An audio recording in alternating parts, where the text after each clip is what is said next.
Ready start.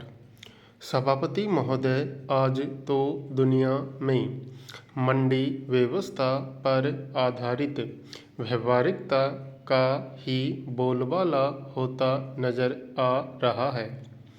कुछ लोगों का विश्वास है कि यही हमारे लिए स्थायी सर्वकष्टहारी समाधान है। मंडी व्यवस्था की अपनी ही एक प्रक्रिया होती है जिसमें रचनात्मकता, कुशलता, अध्यवसाय और उद्यम के लिए पुरस्कार मिलता है।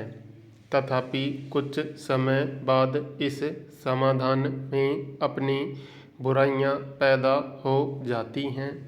हमने भारत में इस पर काफ़ी सोच विचार किया है और इस दृष्टिकोण को स्वीकार कर लिया है, जिसको हमने मार्केट प्लस की संज्ञा दी है।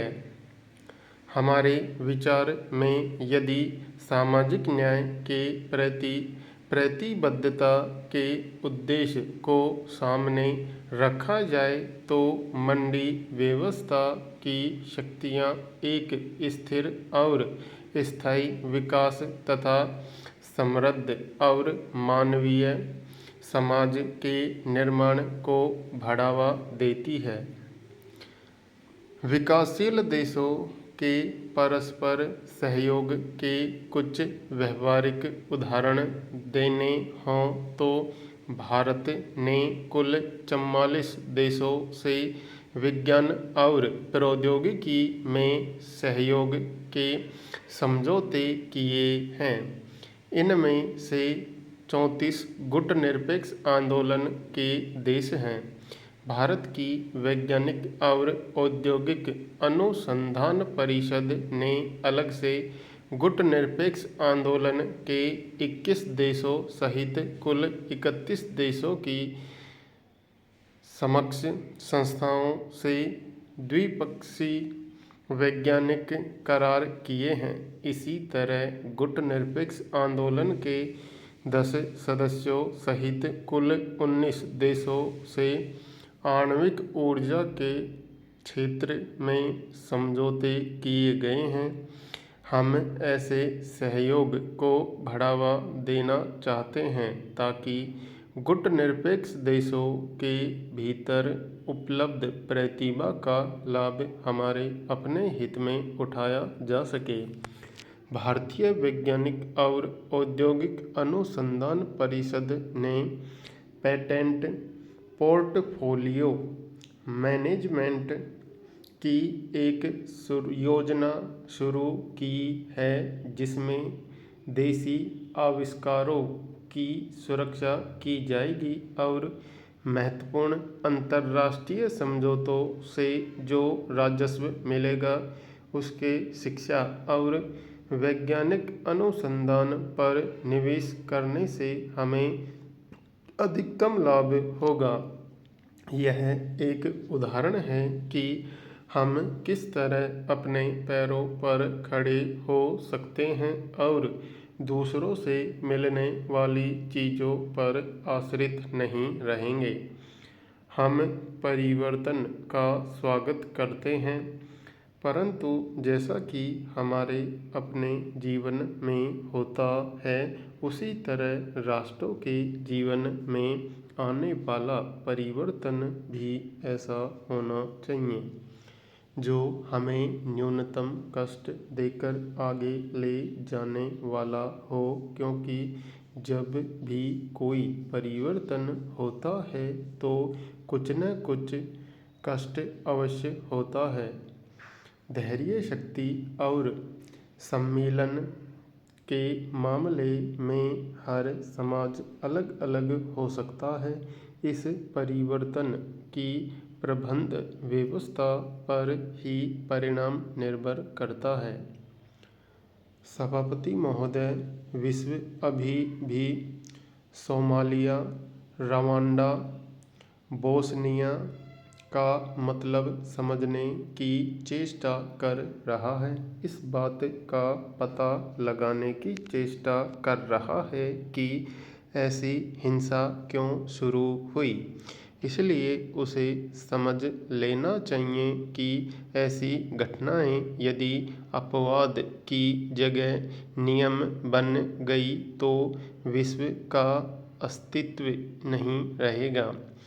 हमें क्रमिक विकास के लिए उसी तरह समय या वक्त मिलना चाहिए जैसा कि विकसित देशों को क्रमिक विकास के लिए मिला।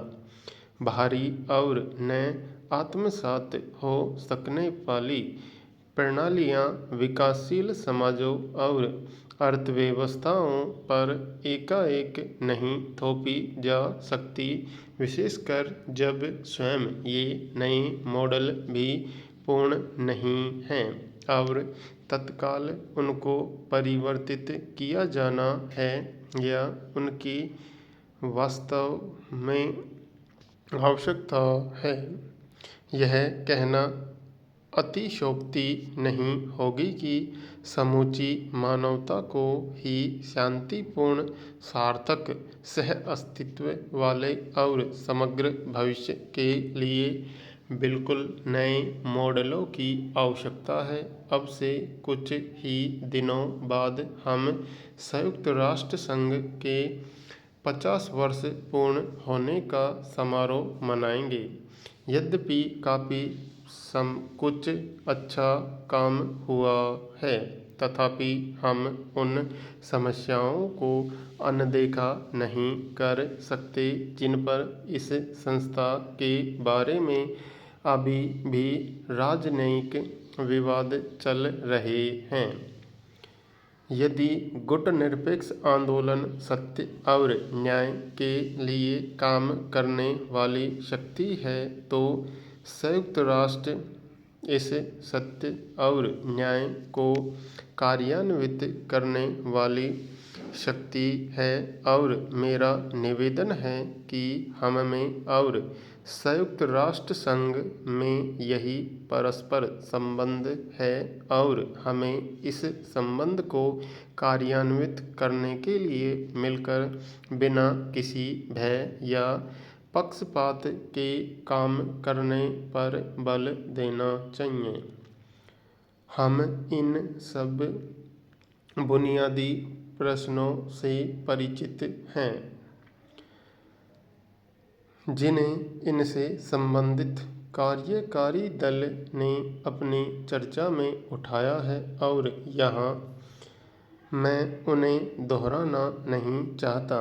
मैं तो यहाँ इस बात पर बल देना चाहूँगा कि इस आंदोलन के भीतर ही हम अपने मतभेदों को हल कर लें और अपना सारा ध्यान अधिक प्रतिनिधित्वपूर्ण सुरक्षा परिषद बनाने के प्रश्न पर लगाएं।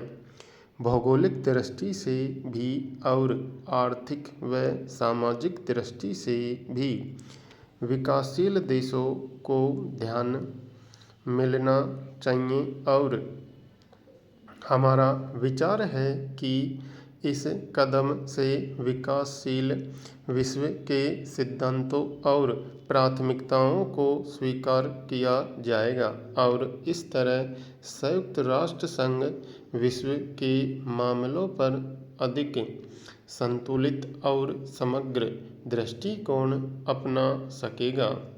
हम में से प्रत्येक को जायजा लेना चाहिए कि अपने कामों में हमने कितनी राजनीतिज्ञता का परिचय दिया है।